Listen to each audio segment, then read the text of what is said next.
소신에게는 아직도 12척의 배가 있습니다. 12척의 백을 가지고 300여 척의 일본군과 싸운다는 것, 불가능하다고 하는 것은 누구나 알 수 있음에도 불구하고 유순신 장군은 그렇게 말을 합니다. 그러니까 슈바이처 박사는 많은 박사학위를 가졌습니다. 그 박사학위만 풀어서 써도 자신의 삶이 부유하고 윤택하고 아무 문제 없이 살아갈 수 있음에도 불구하고 그는 의료 혜택을 받지 못하는 아프리카를 향해서 자기의 모든 생을 던집니다. 그런가 하면 우리 손양원 목사님은 자신이 사랑하는 아들을 죽인 그 원수들을 자기의 아들로 삼겠다고 하나님 앞에 약속을 하고 그들을 하나님의 아들이요 자기 아들로 삼아서 훌륭한 사람으로 길러냈습니다. 어찌 이들뿐만이겠습니까? 많은 사람들의 위인들이 있지만 동일한 것은 우리 보통 사람들은 감히 흉내도 낼 수 없는 그런 행위들을 가지고 있다, 그렇게 볼 수 있습니다. 오늘 본 말씀인 창세기에서도 위대한 인물을 우리가 하나 찾을 수 있는데 그것은 아브라함입니다. 아브라함을 위인이 되게 했던, 믿음의 조상이 되게 했던, 그리고 하나님께서 그의 믿음을 의로 여기게 했던 위대한 사건이 하나 있습니다. 그것이 바로 모리아산에서 드리는 번제 사건입니다. 여러분, 아들을 바치라고 하는 말을 듣고 주저없이 사흘 길을 떠나는 그 아브라함, 아들을 바치려고 모리아산을 찾는 그 아브라함, 주저함이 없었습니다. 여러분 한번 생각해 보세요. 하나님의 말씀이라고 하지만 늦둥이로 얻은 그 외아들을 바치려고 지금 모리아산을 향해 가면서 그 아들에게 장작을 짊어지라고 하고 지금 사흘 길을 걷고 있습니다. 그런데 여기 극적인 하나의 사건이 있어요.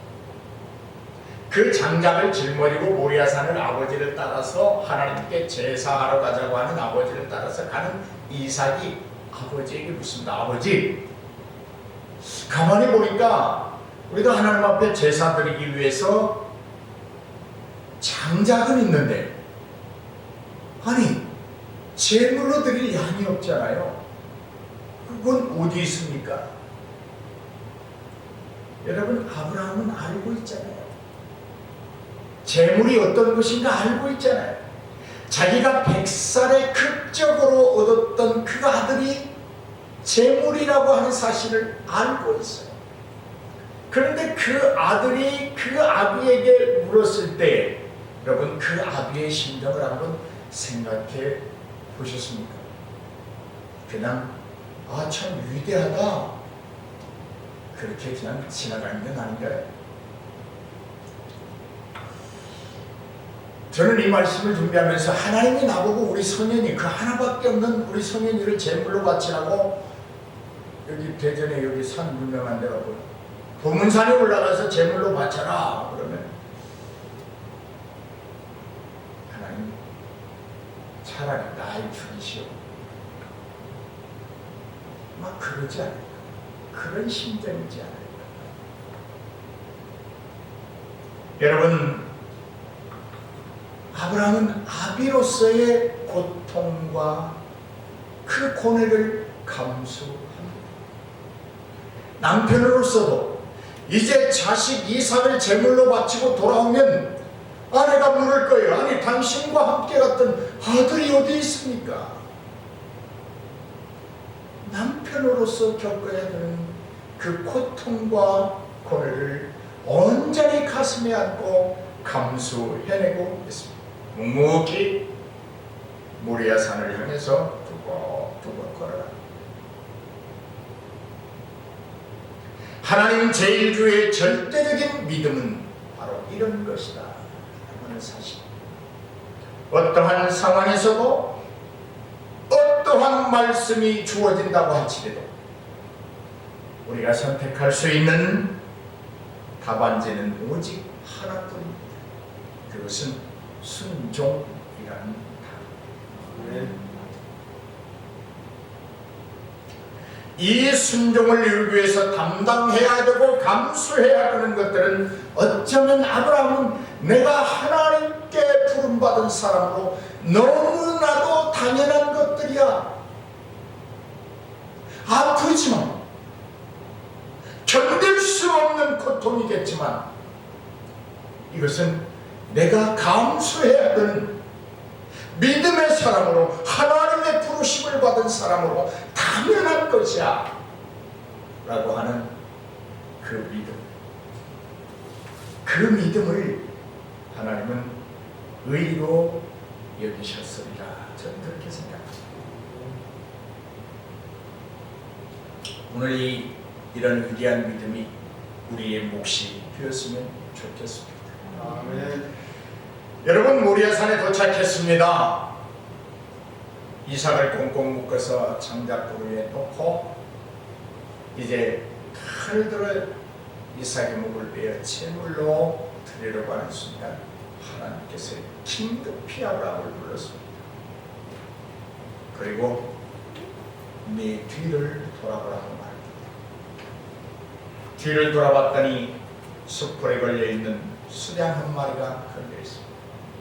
여호와 일이라고 하는 말입니다. 사랑하는 여러분, 아브라함에게 있어서 여호와 이레로 다가오신 하나님, 도대체 아브라함이 어땠길래 그에게 준비하시는 하나님, 여호와 이레의 하나님으로 오셨을까?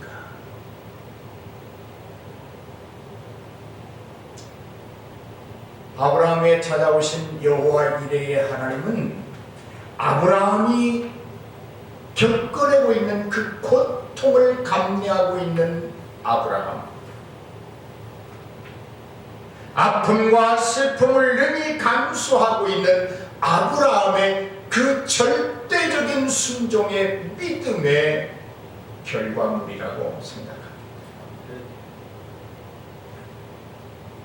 아브라함의 철저한 순종과 헌신을 보신 하나님, 여호와 이레의 하나님으로 찾아오셨습니다. 그리고 그뿐만이 아니라 그에게 내가 네 믿음을 보았으므로 너를 의롭다 여긴다라고 말씀해 주셨습니다. 그런데 아브라함의 과거를 돌아보면 뭐 특별한 사람은 아니에요.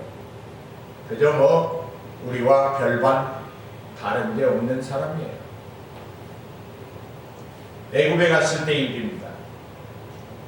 사라가 너무 예쁘니까 애굽 사람들이 자기를 죽이고 사라를 뺏어갈까봐 당신은 나의 누이라고 하십시오. 거짓말하면서 자기의 목숨을 부지해가던 사람들입니다. 하나님의 약속을 기다리지 못하고 여종과 동침해서 이스라엘의 영원한 적대자들을 생산해냈습니다. 그리고도 자신의 잘못을 인정하지 않습니다. 오직 아내의 질투만을 피하기에 급급합니다. 어떻든 자기의 핏줄인 이스마엘과 그 어미 하간에 대한 어떤 대책도 세우지 아니하고 쫓아내기에 급급했던 사람입니다. 우리와 별반 다를 바가 없는 사람이에요. 그런데 하나님은 그에게 여호와 이레의 하나님으로 찾아오셨고 그를 의롭다 여기신 것은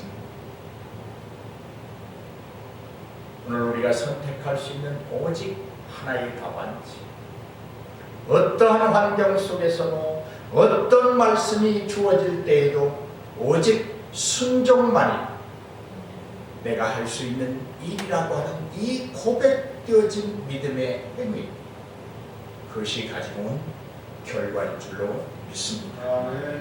여러분, 그렇다면 육신적으로는 이렇게 우리와 별반 다름이 없는 이 아브라함을 왜 그렇게 성경은 아브라함 아브라함 하느냐 그 말. 그 성경이 뭘 그렇게 우리하고 별반 다름도 없는데 성경이 아브라함을 그렇게 높이 위대하다고 말씀하고 있느냐 하는 문제입니다. 아브라함이 되기 전에 그의 이름은 아브람이었습니다. 아브라함이 하나님의 인도하심을 따라 가나안 땅에 도착을 했고 거기서 열심히 살았습니다. 고생 끝에 상당한 자산도 모았습니다. 다른 부족들에게도 신망을 쌓아서 삶이 불편하지 않았습니다. 이웃과 교류하면서 살기에 전혀 부족함이 없었습니다. 말하자면 오늘날로 말하면 터도 잘 닦았고 성공한 인생이었습니다. 그런데 그에게 문제가 하나 있어요. 대를 이을 아이가 없다는 거예요. 그래서 아브라함이 가만히 생각하니까 나는 이제 나이도 늙었고 아내도 경수가 그쳤고 이제 도저히 후손이라고 하는 것은 기대할 수가 없으니까 내 종 신실한 엘리에셀에게 내가 내 유산을 다 물려줘야 되겠다. 그렇게 생각을 하고 있었습니다.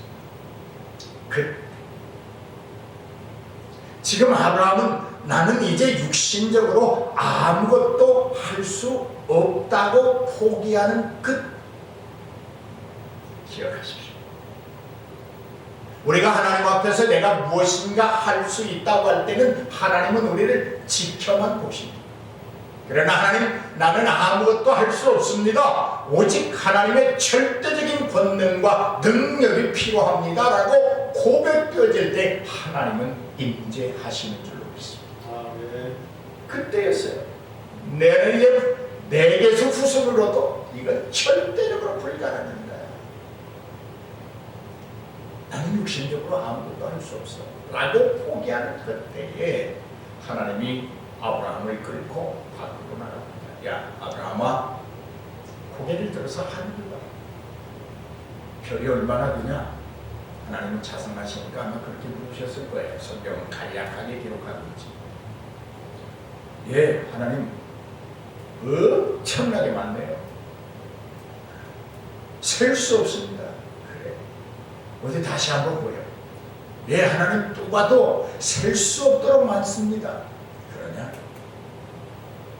그런데 왜 내게는 후손이 없으리라고 생각하고 있느냐? 왜 포기하느냐? 내가 너에게 말하지 않았느냐? 이제 다시 말한다. 이 별들보다도 너의 후손이 많을 것이다. 할렐루야. 이 말씀을 하시는 그 중간의 사건들을 여러분 때를 잘 기억하셔야 돼요.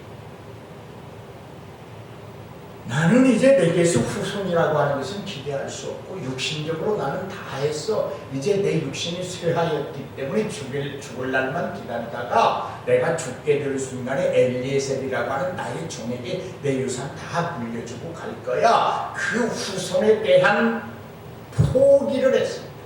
후손에 대한 기대를 놓고 나는 할 수 없어라고 말할 때 하나님은 오셨습니다. 창세기 12장 2절에 보면 하나님이 그렇게 말씀하십니다. 내가 너로 큰 민족을 이루고 내게 복을 주어 내 이름을 창대하게 하리니 너는 복이 될 것이다. 이 말이 무슨 말이에요? 아브라함이 갈대아 우르를 떠나기 전에 주신 말씀. 지금 하늘의 별을 보라고 하는 사건은 창세기 15장의 말씀이고 제가 지금 봉독해드릴 말씀은 창세기 12장에 있는 말씀입니다. 그러니까 시기적으로 하늘을 보라고 말씀하시기 전에 이미 아브라함에게 갈대 우르 아비의 집을 떠나라고 하실 때 네 후손들이 이렇게 복이 많으리라고 약속하시고 언약하셨어요. 근데 그걸 잊어버리고 살아가는 거예요. 오늘 우리도 아브라함과 별반 다를 바가 없어요.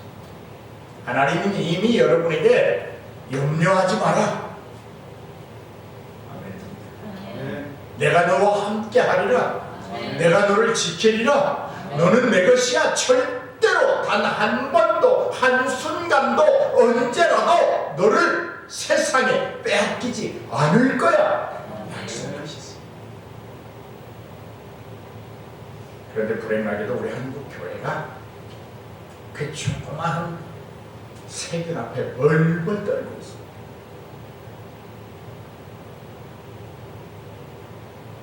아브라함은 약속을 굳게 믿었습니다. 할렐루야. 굳게 믿었습니다. 여러분, 인간적으로 아브라함은 심한 갈등이 있었던 것은 사실이에요. 왜냐하면 나이 늙었죠. 아내 경수 끊쳤죠. 자손은 없지요. 그 약속만을 기다리자니 이거 정말 어떻게 이 많은 재산을 내가 죽으면 어떻게 되지? 아마 그런 생각했을 거예요. 왜요? 인간입니다. 아브라함은 우리나 갈등하기는 매 마찬가지였지만 우리와 다른 점이 있다면 포기하지 아니하고 포기하지 아니하고 별을 센 그 순간에 하나님의 약속을 기억해 내는 것입니다. 오늘 성령이 우리에게 오셔서 하시는 일들이 많이 있습니다만 그 중에 하나 참 존귀한 일, 하나님께서 우리와 맺으신 언약과 약속을 기억나게 하시고 생각나게 하시고 우리로 하여금 고백하도록 하시는 일인 줄로 믿습니다.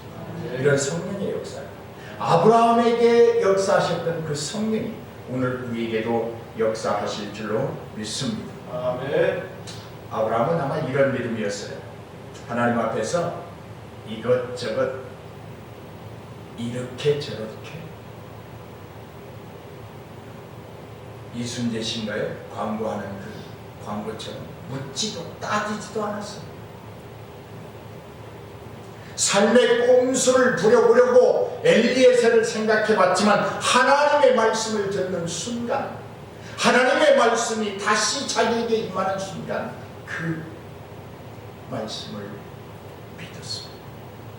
그리고 나는 내가 지금까지 살아온 인생의 경험과 지식을 통해서 터득한 것이 있다면 나는 육신적으로 아무것도 할 수 없습니다. 아무것도 아닙니다. 오직 하나님의 은혜만이 내게 필요합니다. 그리고 아브라함은 곧바로 자신의 삶을 수정합니다. 자신의 생각과 경험과 판단이 하나님의 역사 속에서는 아무것도 아니라는 것을 알았습니다. 아브라함은 이제 하나님 앞에 이것저것 묻지 않습니다. 이렇게 하면 됩니까? 저렇게 해야 됩니까? 라고 핑계를 삼아 거부하지도 않습니다. 아브라함은 행동하기 이전에 하나님의 말씀을 듣는 순간부터 무엇을 해보고 믿을만 하니까 믿는 것이 아니라 하나님의 말씀이 들려지는 그 순간부터 믿었다고 하는 사실. 우리와 좀 다른 점을 내가 지금 이야기합니다. 육신적으로는 우리와 별반 다름이 없고 뭐 거기서 거기고 50부 100부 차이겠지만 믿음은 이렇게 엄청난 차이를 가지고 있습니다. 우리는 하나님의 말씀을 듣고 따져보기를 좋아합니다. 이렇게 하면 될까? 저렇게 하면 될까? 하나님 이렇게 해야 돼요? 저렇게 해야 돼요? 이것이에요? 저것이에요? 지금 하실까요? 언제 하실까요? 근데 아브라함은 하나님의 말씀이 자기 귀에 들려지는 순간 마음에 새기고 순종했다고 하는 것이 우리와 좀 다르다는 것이고, 아브라함이 위대하다는 것이고, 아브라함의 믿음을 우리가 상속한다고 하는 것입니다. 하나님께서는 아브라함 스스로 할 수 없다고 깨달았을 때의 은혜를 주셨습니다. 오늘 본문 말씀 4절과 5절의 말씀을 칼빈은 이렇게 의역해 놓고 있습니다. 자기 일에 공로로 무엇을 받을 만한 사람이 있다면 당연히 받아야 할 삭시라고 생각할 수 있겠지만, 자기들이 경건치 못하다고 스스로 깨달은 사람만이 믿음으로 의에 이를 수 있다. 이렇게 의역해 봤습니다. 참 대단히 잘한 것 같아요. 쉽게 이해하기 어려운 부분인데 아주 잘해봤어요. 여러분, 제 기억이 맞는지 모르는데 옛날에 그 TV에 그 누리라고 하는 조그마한 그 새 이야기가 나왔어요. 저만 봤나요? 여러분은 안 보시고. 주인이 그 새를 가지고 휙 던져놓으면 휙 날아서 다시 주인의 어깨 와서 휙 던져놓고 손을 내밀면 손에 와서 앉아요. 그 조그마한 새가 얼마나 예쁜지 몰라요. 아무리 세차게 던져놔도 부메랑처럼 날아갔다가 다시 주인의 손에 와서 척척. 여러분, 저는 그 광경을 보면서 그런 생각을 해봤어요. 야, 저 미물에 그치는 자그마한 새에게 주인을 향한 확실한 믿음이 있구나.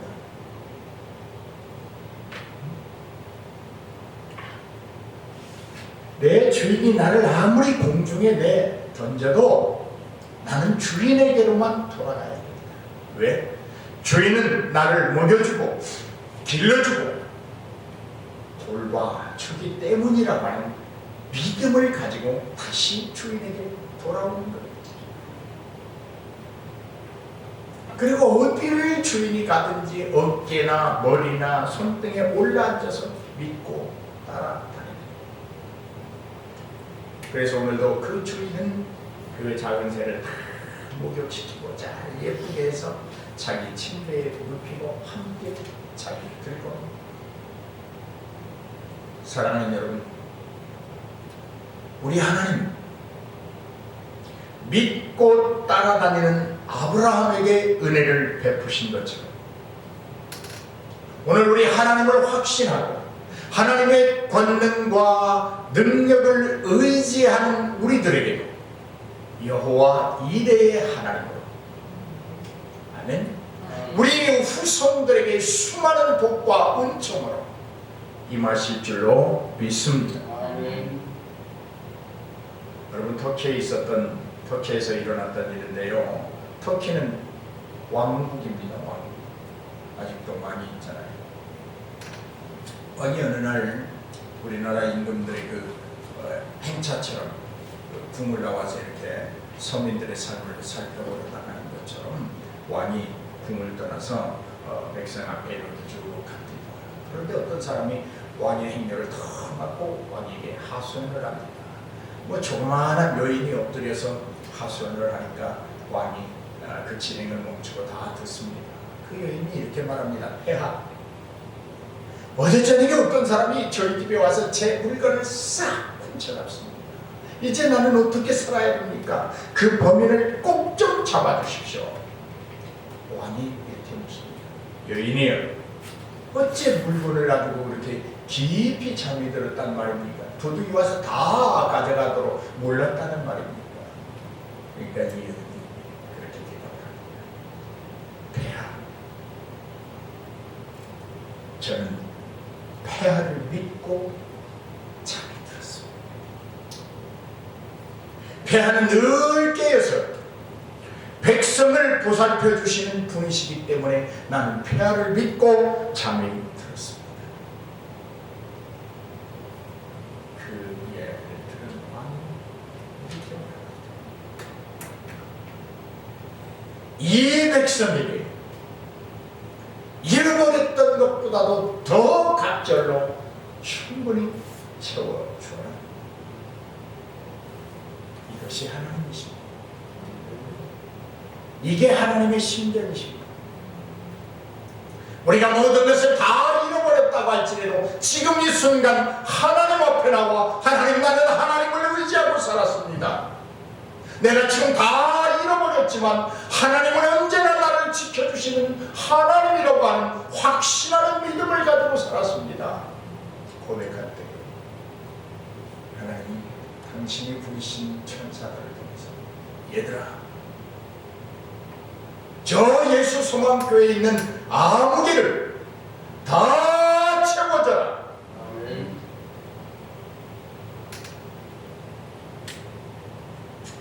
하나님을 믿고 있는 아브라함에게 여호와 이레의 하나님만이 아닙니다. 큰 복을 하나님은 찾아오셨습니다.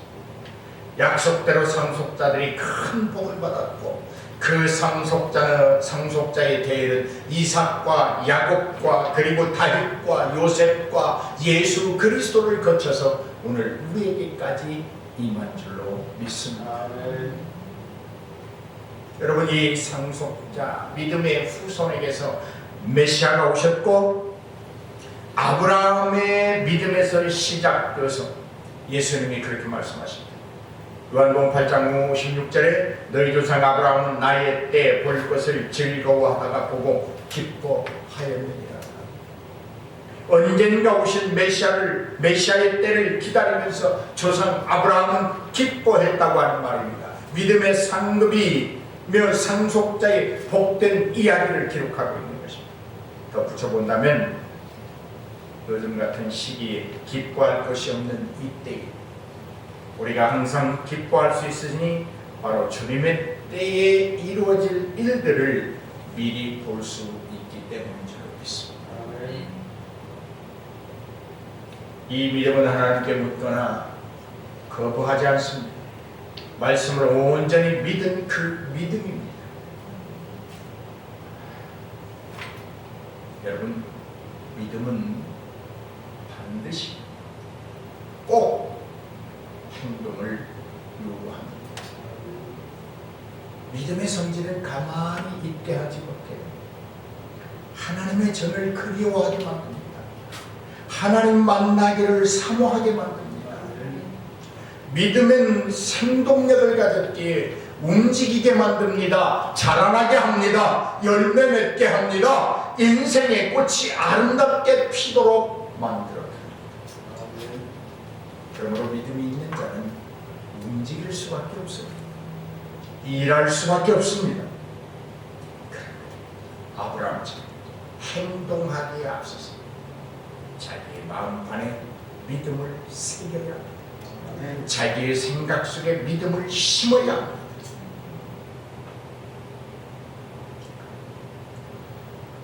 하나님을 믿은 후에 아브라함이 되었습니다. 여러분, 아브라함은 참 오래전에 가나안 땅에 살았던 사람이에요. 그런데 그가 우리의 믿음의 조상이 되었다는 거예요. 16절에 보니까 아브라함은 우리 모든 사람의 조상이다. 17절에 보니까 내가 너를 많은 민족의 조상으로 세웠다.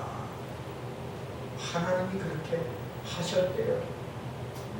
아브라함이 되고 싶어서 우리의 믿음의 조상이 된 것이 아니라 하나님께서 아브라함을 우리의 믿음의 조상 되게 하셨다는 거예요. 얼마나 아브라함의 믿음이 하나님 보시기에 합당하고 위대했으면 모든 민족의 믿음의 후손들의 조상이 되게 하셨겠습니다. 그런데 아브라함의 믿음을 살펴보면 단순해요. 하나님께 묻지 않았어요. 말씀이 임하는 순간 가슴에 새기고 생각에 심고 행동으로 옮겼어요. 주저하지 않았어요. 무서워하지 않았어요. 어찌할꼬 하지 않았어요. 아까워하지도 않았어요. 마땅히 나는 이 고통과 고뇌를 감수하는 것이 내가 하나님의 사람으로 당연한 것이야 라는 믿음을 가지고 있었어요. 기도하십시오.